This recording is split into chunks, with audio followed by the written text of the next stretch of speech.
Syaitonirrajim. Bismillahirrahmanirrahim. A'udzu billahi minasyaitonir rajim. Bismillahirrahmanirrahim. Wa qala fir'aun utuni bikulli sahirin alim. Jadi nantang perlombaan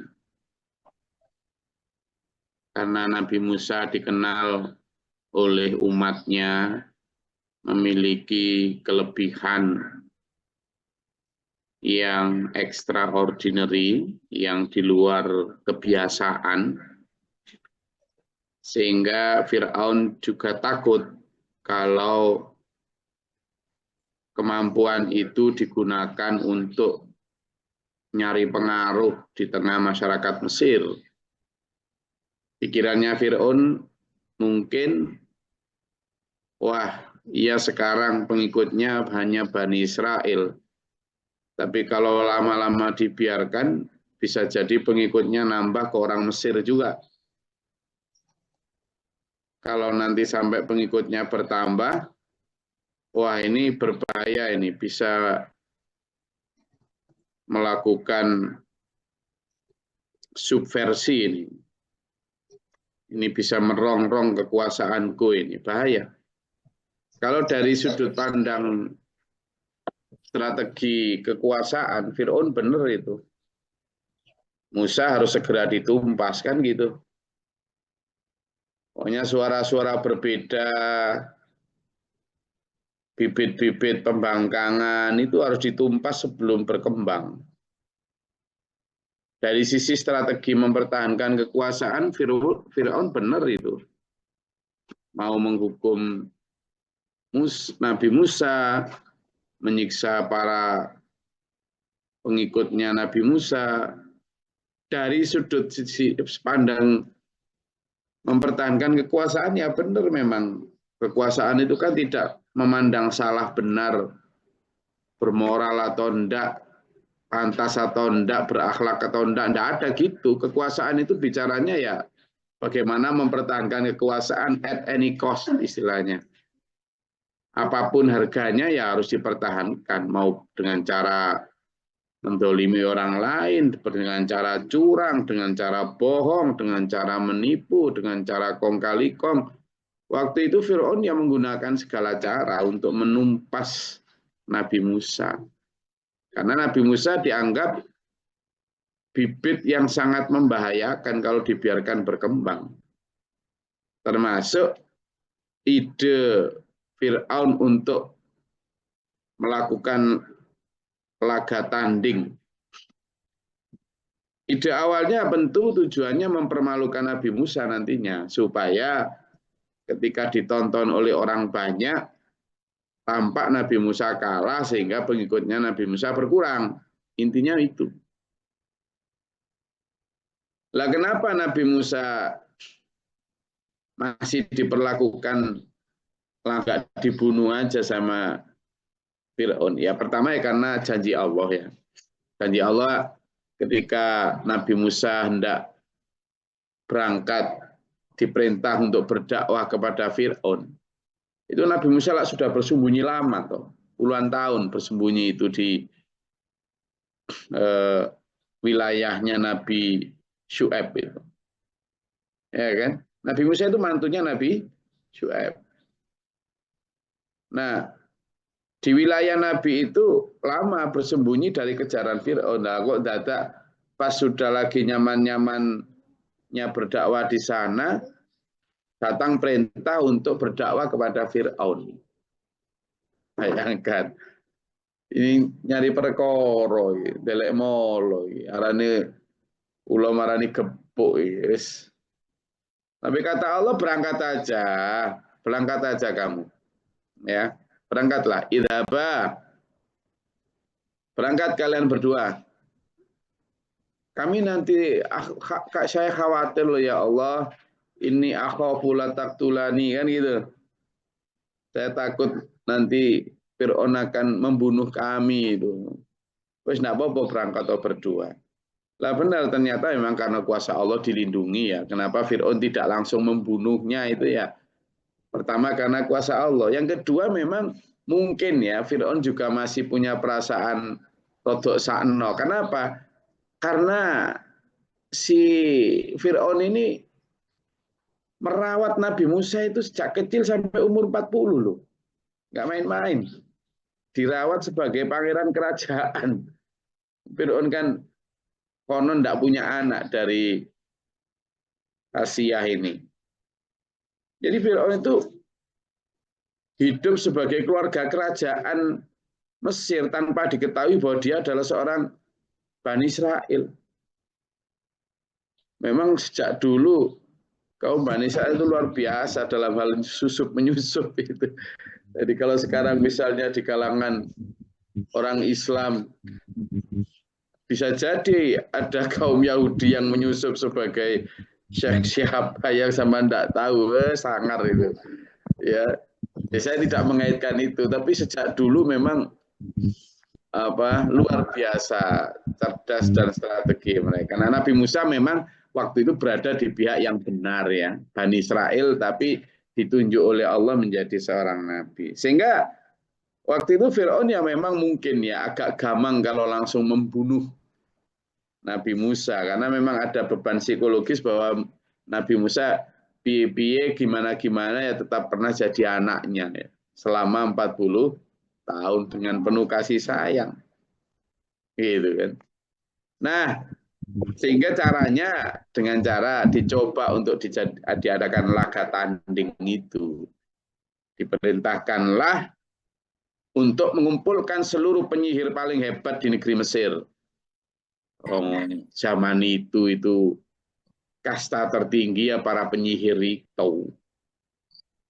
Lagi mana naikkan piramida batu-batu besar kayak gitu kalau nggak dengan cara-cara jin dan lain sebagainya, tidak mungkin. Piramida terus bangunan Sphinx itu hanya dua kemungkinannya.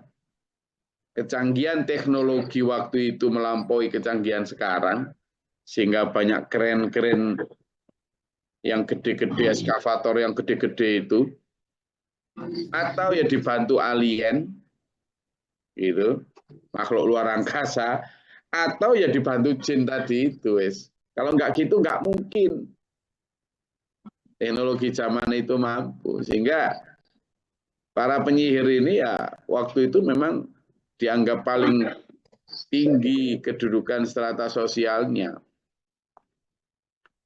Falamma ja'a as-saharatu, ketika datang para penyihir dan sudah siap tanding di depan Fir'aun, disaksikan oleh rakyatnya juga, qala lahum Musa, Nabi Musa berkata kepada mereka, alqu ma antum mulqun.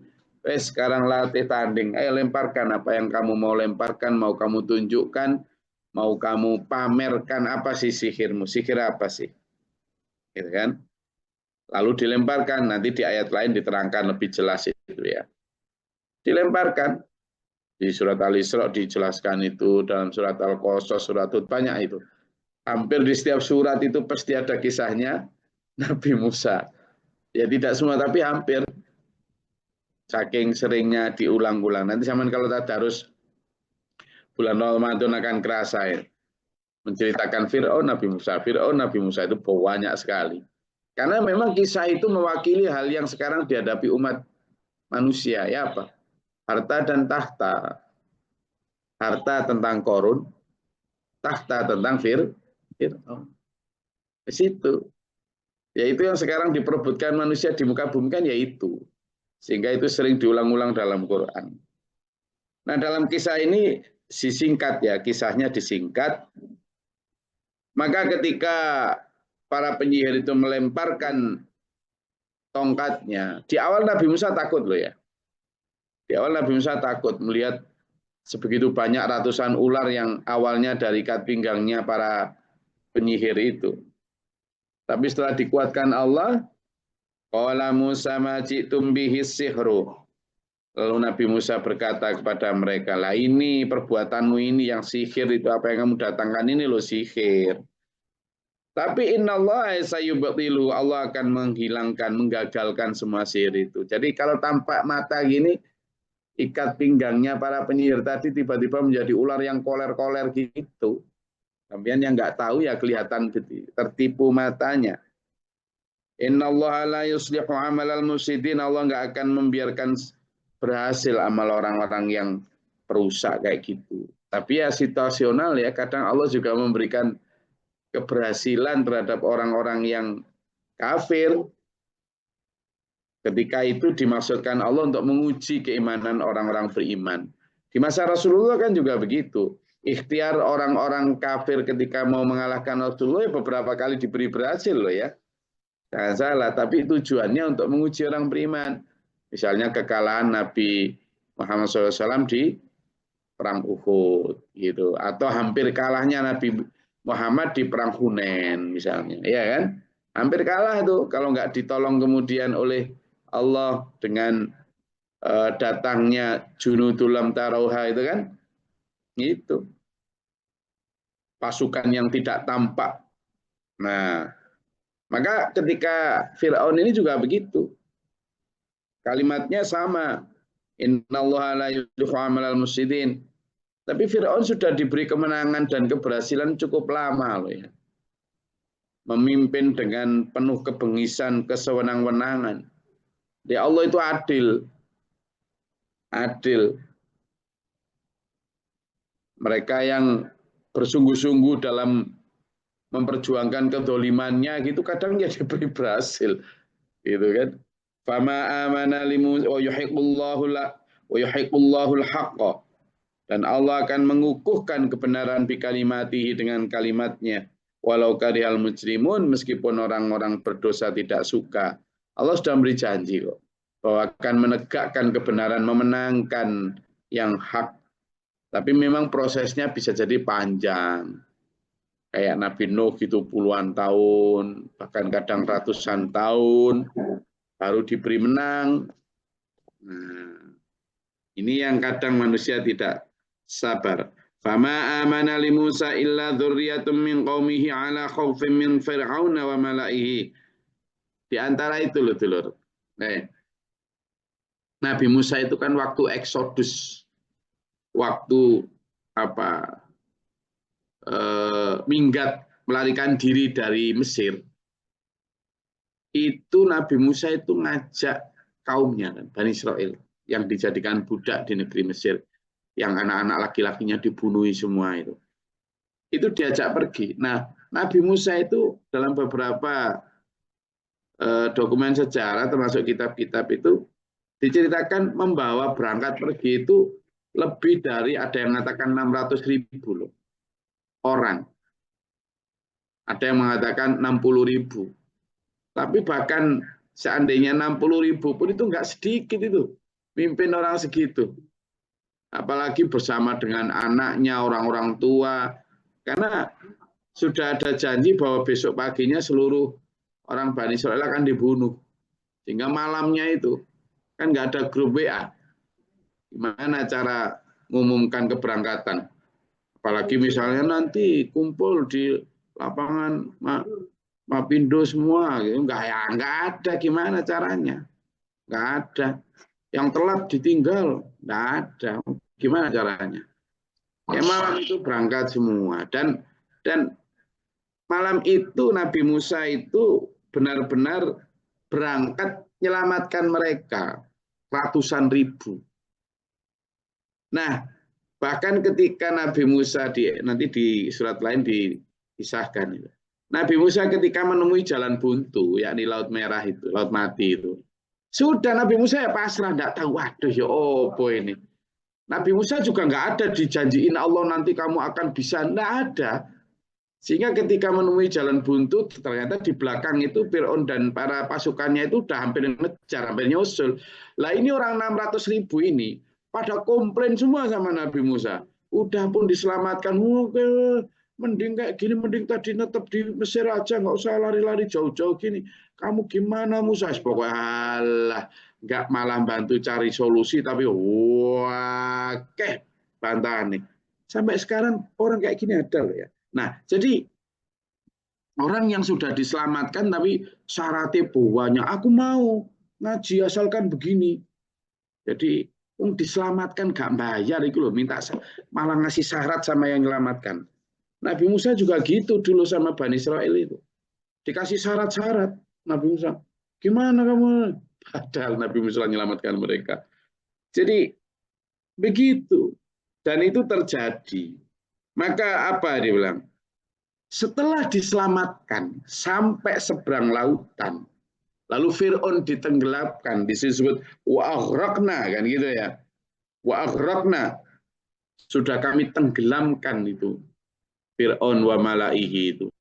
Setelah diselamatkan sampai ke tanah perjanjian, ya dikasih mana wasalwa, terus dikasih macam-macam.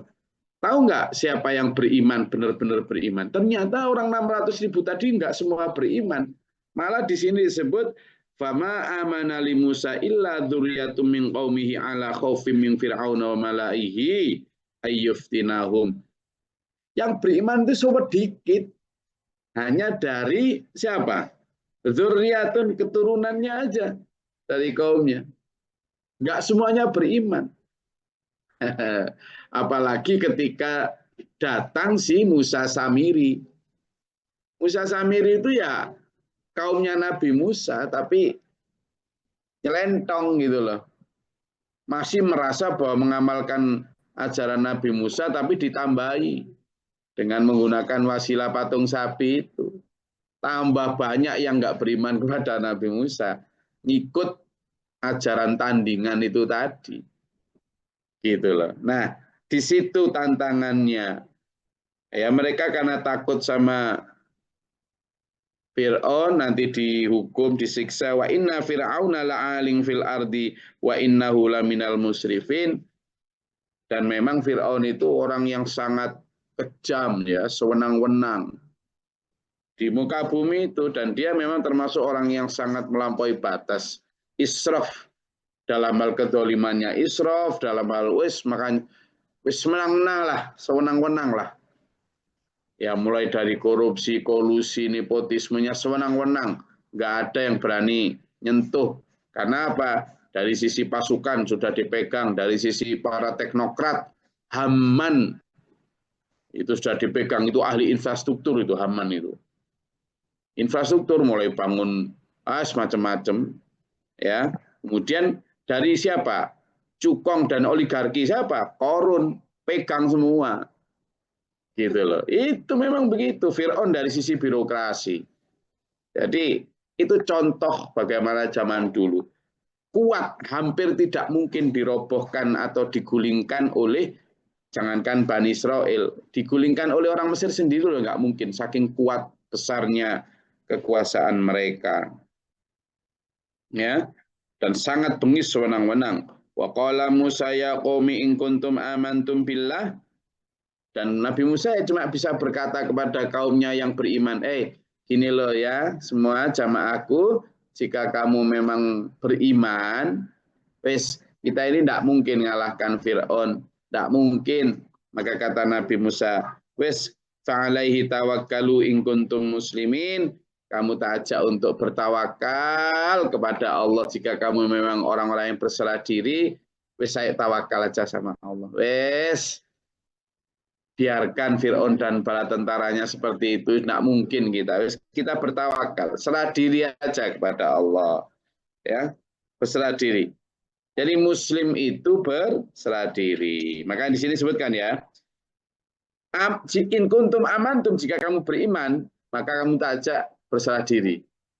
Iman dan Islam itu gitu caranya. Jadi makna atau buah dari iman itu Islam. Di sini kan gitu. Orang yang beriman itu mesti berserah diri. Islam itu dimaknai sebagai serah diri. Jadi orang beriman mesti menyerahkan jiwa, raga, tenaganya untuk agama demi keselamatan dirinya. Itu serah diri itu sebagai implementasi atau bukti visualisasi dari imannya. Faqalu 'alallahi tawakkalna, maka umatnya berkata, kepada Allah lah kami bertawakal. Lalu berdoa, Rabbana la taj'alna fitnatal lil qaumil zalimin.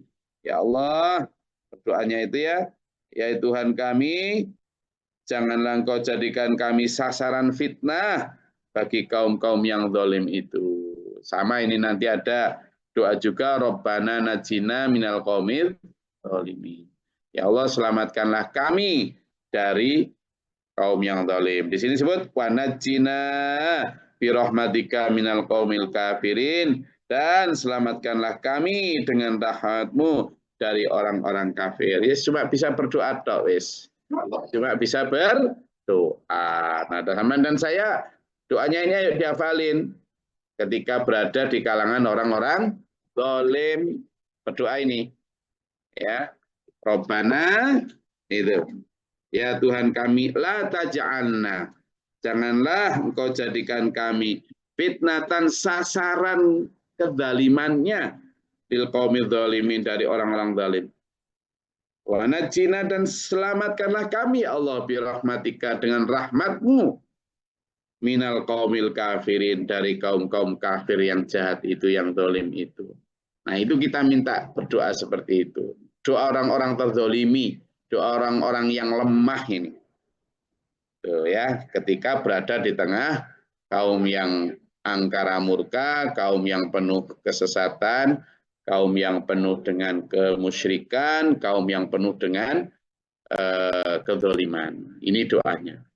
Oke. Saya rasa itu, monggo kalau ada yang mau disampaikan, silakan.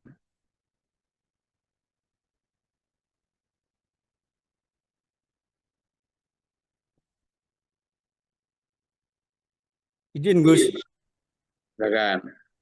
Assalamualaikum warahmatullahi wabarakatuh. Salam.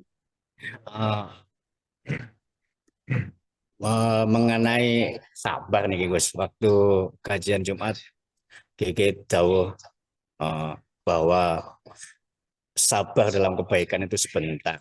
Nah, bagaimana kiat untuk mempertahankan kesabaran itu? Kok rasanya lama? Betul Gus. Jadi tadi malam itu saya bahas dengan jamaah salat maghrib ya. Jadi kita membayangkan lama dan tidak lama itu kan perlu sudut pandang baru ya. Sudut pandang barunya gini. Lama dan tidak lama itu persoalan waktu. Kita ini tidak pernah ada yang bisa menjamin bahwa pertama waktu kita itu panjang. Jadi pertama, sepanjang-panjangnya waktu kita itu paling 80 tahun. Sekarang ini UHH atau usia harapan hidup kita itu paling 80 tahun. Padahal di akhirat kita selamanya. Jadi perbandingan antara selamanya dan 80 tahun kan tidak ada apa-apanya. Gitu kan? Jadi bagaimana kita membandingkan selamanya dan umur 80 tahun. Padahal ini yang kedua. Jelas lebih lama itu akhirat atau yang harapannya bisa menumbuhkan cuma 80 tahun. Tapi bahkan yang kedua nih, seandainya pun sampean 80 tahun. Ya, 80 tahun.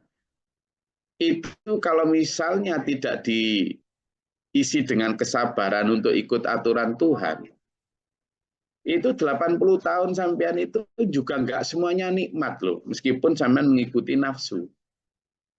Loh lah iya tah. Sampean di kerjaan kan karpe ya ndelek cuti, libur terus kan. Berarti kerja kan ya enggak enak. Ya kan? Teman coba dikasih cuti sewenang gitu kan. Gitu. Karena kerja itu enggak enak. Padahal sampean yang enggak punya kerjaan mati-matian biar dapat kerja. Tapi yang dapat kerjaan mati-matian biar dapat cuti enggak kerja. Itu manusia. Terus di samping itu, dari 80 tahun yang sampean miliki, coba tanya jujur, banyak mana enak dan santainya daripada sibuk dan tidak enaknya. Ayo jujur semua ini, yang 80 tahun misalnya nyampe. Sekarang sampean yang baru umur 40, baru 30, baru 50. Dari semua itu sampean pikir-pikir dah. Menjalani hidup ini mana lebih banyak enaknya. enaknya ketika sibuk dengan kerjaan, bersaing dengan teman, dengan segala macam, dimarahi atasan apa segala macam itu, ya gaji yang ditunda atau laba yang berkurang, wes mikir itu. Kemudian nanti di rumah istri juga becengut, anak yang bandel segala macam, alah wes kayak itu banyak mana yang begitu, langsung pegang alis dia. Banyak mana yang begitu dibanding dengan enaknya sampean. Nah, itu aja sampean harusnya membandingkan dengan di sana yang enak. Itu yang ketiga. Lalu yang keempat nih itu loh, yang keempat. Itu kalau 80 tahun, padahal kita itu tidak ada urusan jamin. Nanti malam kita masih hidup itu tidak ada. Tidak ada jaminan apapun. Apapun sama tiap hari ke gym, kanan sehat selalu, ya kan? Tidur teratur, terus gak ada. Lalu pasti nanti malam nggak mati, nggak ada. Sebentar antara kita sabar dan tidak sabar itu bisa jadi sangat sebentar. Karena bisa jadi nanti malam toh, atau bisa jadi setelah ngaji ini loh, nggak ada yang tahu loh. Gitu. Jadi pendek kita itu berbuat baik pun pendek. Yang kelima nih, sampean di sini disuruh perintah Allah untuk sholat berat, itu sebenarnya disuruh sebentar kok. Sampean disuruh berbuat baik, itu hanya sekarang tok loh. Ya kan? Nanti di surga tidak ada kewajiban apa-apa. Wis enak tok, bebas tok, sembarang wis. Jangankan disuruh sholat, ya kan? Disuruh puasa, lapar-lapar. Enggak, sama malah disuruh kulu wasrobu semaumu. Nah, enggak ada lah puasa. Bahkan sampean yang sekarang kadang kebelet BAB, maaf ya. Itu kebelet BAB itu kan sampean disuruh perut sampean untuk lari-lari itu, ya kan? Ayo, antarkan aku ke toilet. Ayo, cepat. Sampean kan nurut aja tuh. Enggak bisa nolak itu. Sampean mau presiden yang paling kuasa sekalipun, ya kan? Menko Maritim sekalipun, sampean bisa menolak perut sampean. Enggak bisa. Lah nanti di akhirat, enggak ada yang nyuruh sampean karena di sana enggak ada berak, enggak ada kencing, enggak ada apa udah. Enggak ada. Loh, jadi apa ya? Sampean sebebas-bebasnya nuruti nafsu pun, ini yang keenam nih, sebebas-bebasnya sama nuruti nafsu sekalipun, itu sampean tetap dibatasi mati tadi. Padahal sampean kalau taat sama Allah pun ya dibatasi mati tadi, tapi nanti kemudian bebas selamanya. Itu aja bedanya. Jadi sampean sebebas apapun, mau jadi presiden paling berkuasa sekalipun, mau jadi jenderal yang paling hebat sekalipun, sampean tetap dibatasi itu tadi. Di sini disuruh-suruh sampean. Sampean nggak sadar toh kalau disuruh sama mata ketika ngantuk, ayo tidur, sampean mau, nggak bisa. Ayo antarkan aku BAK, BAB, nggak bisa sampean tetap taat sama perut aja kalah kok, melete-melete. Nggak ada enaknya. Tapi kalau di akhirat wes, yang terakhir nih, yang ketujuh sampean cara membandingkan biar sampean punya kemampuan untuk sabar bahwa sebentar itu loh ya. Bahwa sebentar itu. Orang-orang yang sampean baiki, ini kalau tadi kan hubungan sama Allah ya, tentang sholat, puasa. Ini yang tentang hubungan sama sesama. Orang sampean disuruh perintah baik, sabar kepada sesama itu. Itu juga begitu. Orang butuh kepada sampean itu tidak lama. Tidak lama. Kadang orang itu kalau miskin, misalnya selalu butuh sampean, suatu saat bisa jadi dikasih Allah kaya udah nggak butuh sampean loh. Atau tiba-tiba dia dipanggil Allah udah nggak butuh sampean lagi. Atau sampean yang dipanggil Allah udah nggak butuh lagi sama sampean. Jadi sampean disuruh berbuat baik itu sebentar. Sampean punya tetangga cerewet, selalu jelek. Sampean disuruh sabar untuk menghadapi itu sebentar. Bisa jadi dia ujuk-ujuk pindah atau ujuk-ujuk mati. Jangan bersyukur lah ya, nanti tetangganya mati bersyukur. Tapi intinya itu gitu. Jadi sampean itu hanya disuruh perintah sabar sebentar. Yang membuat kita lama itu karena kayak setan gitu loh ya. Nah, sehingga kalimatnya kan sabar nunggu janji Allah yang 100%, 99%. Ini daunnya Pak Guru itu. Ayo ya sabar, sabar le, kabeh sabar. Sabar nunggu janji ini Allah yang 99% di akhirat. Jangan kesusu, jangan terburu-buru yang 1% di dunia ini. Rugi nanti sampean, rugi. Kalimat itu dalam sekali. Ya. Oh iya. Makanya tema Festival Ramadan SPMA kali ini itu kan jelas. Jelas temanya itu kan.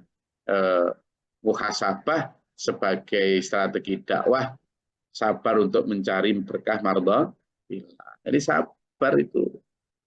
Jadi kemarin ada satu hadis Mas Ayu.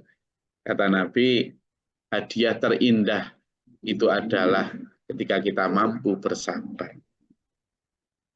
Ya, bahwa waktu kita cuma sedikit. Makanya surat Al-Asr itu jelas. Wal asr itu artinya demi waktu yang singkat. Itu Allah yang bersumpah, bukan saya itu. Tadi saya kasih 7 alasan itu kan hanya logika yang saya ingin biar kita itu benar-benar menguatkan dawuh Allah yang wal asr itu. Sungguh wal asr itu Allah bersumpah, itu wabu kosam itu. Kosam. Demi waktu yang singkat. Innal insana lafi khusr. Sungguh semua manusia itu rugi. Rugi. Ya rugi karena milih yang sebentar ini. Milih nggak sabar itu loh, rugi. Kata Allah. Tapi ada yang nggak rugi. Siapa? Illalladzina. Kecuali orang-orang yang pertama amanu, beriman. Beriman terhadap janji Allah di akhirat. Wa amilus sholihah, dan dia beramal untuk memilih yang 99% di akhirat. Dan yang 1% di dunia dia tidak ikut berebut. Ya sekedarnya menikmati secukupnya aja. Secukupnya itu gimana? Ada satu doa. Ini hadisnya sahih, muttafaq alaih, diriwayatkan oleh Sahih Bukhari dan Sahih Muslim. Nabi Muhammad itu ngajari minta rizki. Doanya apa coba? Allahumma rzuq ala Muhammad. Ala bukan ain ya, ala. Allahumma rzuq ala Muhammad qutan. Ya Allah, berikanlah rizki kepada keluarga Muhammad qutan. Artinya qutan apa? Sederhana, hanya sekedar cukup untuk makan. Jadi sampean boleh berdoa minta rizki. Berdoa minta rizki yang muttafaq alaih oleh Nabi, bukan disuruh minta banyak kayak enggak. Disuruh apa? Berdoa sekedar bisa untuk makan. Ayo siapa yang mau berdoa gitu? Tidak ada, ya kan? Tidak ada loh. Katanya sholawat biar kayak Nabi Muhammad. Ayo, ini kalau ikut sholawat kan biar bisa apa? Mana ada doa gitu? Tidak ada. Itu doa muttafaq alaih itu. Ayo. Zaman katanya cinta Nabi Muhammad, itu doanya Nabi Muhammad. Minta rezekinya doa Nabi Muhammad itu yang paling sahih. Allahumma rzuq ala Muhammad qutan. Berikanlah rizki, boleh berdoa rizki. Nah, tapi standarnya itu. Jadi wa amilus sholihahnya di situ Nabi Muhammad. Ya, yang ketiga orang yang tidak rugi siapa? Orang yang watawasau bil haq, watawasau bis sabr. Itu sabar tadi. Selalu ikut ngaji biar diingatkan meskipun nggak enak kayak gini. Doanya ngajarinya nggak enak Gus Glory. Doanya Rasulullah, bukan saya kok. Saya doanya apalagi muttafaq alaih, bukan doa yang dibikin oleh Syekh Glory loh ya, bukan loh ya. Saya nggak ngajar-ngajarin doa-doa yang ditambah-tambah, ini doanya Rasulullah. Ayo, silakan berdoa gitu. Wes, selamat hari Rabu. Kita akhiri sampai di sini. Tetap ngikuti Nabi Muhammad, yang paling selamat itu ngikuti Nabi Muhammad Shallallahu Alaihi Wasallam. Kalau saya ini sama nanggep nggak pantas lah, sama panggil alim yo nggak pantas, sama panggil kiai yo nggak pantas, nggak pinter kitab saya itu. Sama panggil syekh ya, syekh itu kan artinya syekhun itu tua. Jadi kalau ada orang syekh itu sebenarnya arti bahasa Arabnya syekh itu tua loh ya. Jadi sama kalau dipanggil syekh itu jangan bangga. Artinya sama dipanggil hei tuwek itu tuh. Jadi kalau sama dipanggil syekh, syekhun itu apa? Tua. Jadi sama kalau dipanggil syekh itu gitu sama itu. Orang dipanggil syekh bangga. Apa Pak Idul? Kalau dipanggil Habib itu gimana? Oh, Habib senang. Habib itu Habibi hasilnya. Wahai kekasihku. Itu. Saman boleh dipanggil Habib Pak Idul meskipun bukan orang Arab gitu. Habib Abdullah. Wow, gitu. Saman tinggal jubahan sama sorbanan tok, rambutnya udah putih, udah oke itu. Mancungnya lumayan, cuma hitamnya itu yang kita ini turunan cangkro balik dulu sejarah par putih wis biasa ngene wae wis. Jadi gitu ya. Yang kita ini saya enggak merasa alim ya, enggak merasa apa, makanya enggak. Kalau saya yang bicara gitu, ngajarin doa sama, ayo tak ajarin doa, ini jazah dari Syekh Glory. Saya enggak berani lah. Wis tak ajarin doanya Nabi Muhammad saja lah. Ini tak ijazahi kalau biar rezekimu lancar, biar jadi orang kaya, enggak berani saya ngomong gitu. Oh, Rasulullah ngajarinya gitu kok. Allahumma rzuq ala Muhammad utan. Jadi sama namanya siapa? Pak Cu. Allahumma rzuq ala Juwarno utan. Ayo doa gitu kalau berani. Ayo Pak Burman, berani nggak? Loh, itu doanya Nabi Muhammad SAW tuh. Ikut Nabi itu yang 100%, jangan separuh-separuh. Wes, kok gak enak plus gini. Gak enak biarin, yang penting kita nanti selamat di akhirat. Oke, mudah-mudahan dulur-dulurku, seluruh yang hadir pada kajian tafsir ini diberikan Allah kekuatan. La haula wala quwwata illa billahil azim. Menapaki siratal mustaqim ila akhir hayat. Amin. Allahumma shalli wa sallim barik. Allahumma fir lil mu'minina wal mu'minatil muslimin wal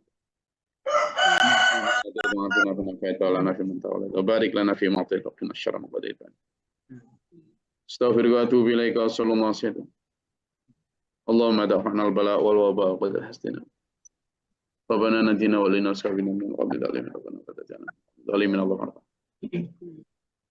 ربنا ما نفقت بنا مع الشاهدين ربنا لا تزغ قلوبنا بعد إذ هديتنا ربنا اغفر لنا وارحمنا أنت مولانا وانصرنا من الكافرين أنت المنصور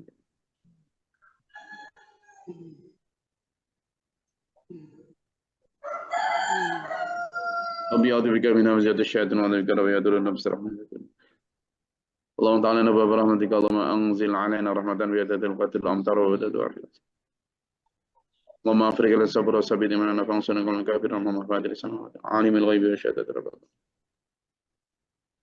اللهم اغفر لنا من جود البلاء والبدر الشقاء والسقوط والشماتة الأعداء اللهم نسألك الهدى والتقوى والعفاف والغنى وحسن الخلق ربنا هب لنا من أزواجنا وذرياتنا قرة أعين واجعلنا للمتقين رب اغفر لي ولأخي ولوالدتي ولذريتنا وأصحابنا ودخلنا سبحان ربك رب العزة عما يصفون إن الله على كل شيء قدير سبحان ربك رب العزة عما يصفون سلام عليكم السلام عليكم ورحمة الله وبركاته Waalaikumsalam. اللهم رحمنا بالقرآن